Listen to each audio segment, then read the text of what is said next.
আপনারা যদি পরিষ্কারভাবে প্রপার জার্নালিস্ট অ্যাপয়েন্ট না করতে পারেন আমাকে বলে দিন, আমি এগোবো না চ্যানেল নিয়ে।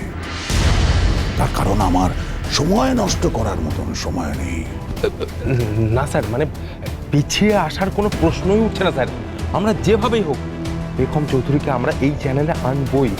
আপনি শুধু একটু ভরসা করুন আমাদের উপর। হ্যাঁ স্যার, আমাদের আরেকটু সময় দিন স্যার।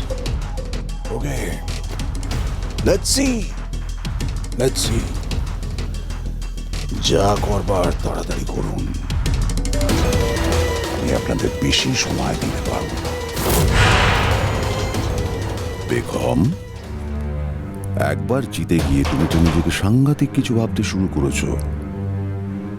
এখন তো তুমি মেয়েদের রক্ষা করার ভার নিজের ঘাড়ে তুলে নিয়েছো। Nice, I like it. তবে বেশি দিন নয়, খুব তাড়াতাড়ি তোমাকে আবার তোমার আসল জায়গায় আমি ফিরিয়ে দেব। তোমার সময় হয়ে এসেছে বেগম, মাই লিটল প্রিন্সেস।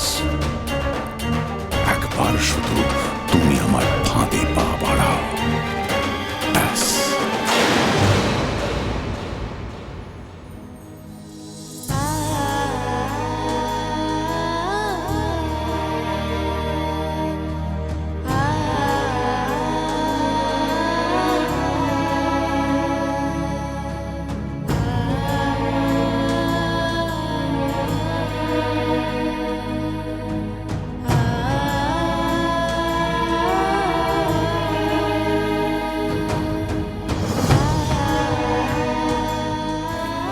মা, আমি আপনার বাড়ির সত্যি যোগ্য বউ হয়ে উঠতে পারিনি। পারলে আজ আপনার এই অবস্থা হতো না, আপনাকে এতটা কষ্ট পেতে হতো না। আমাকে ক্ষমা করবেন, কিন্তু বিশ্বাস করুন আমি কখনো চাইনি এই পরিবারটা ভেঙে যাক। আমি সব সময় চেয়েছি এবারে প্রত্যেকটা মানুষ সবাই একসাথে থাকুক, আর সেই সবাইয়ের মধ্যে যেন আমিও থাকতে পারি।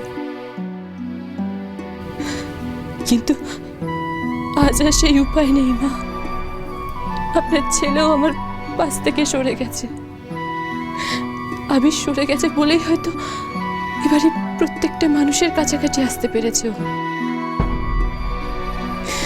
তাই আবিরের ভালোর জন্য, এবারে প্রত্যেকটা মানুষের ভালোর জন্য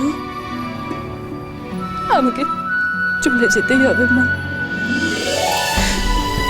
আমার চলে যাওয়াই ভালো।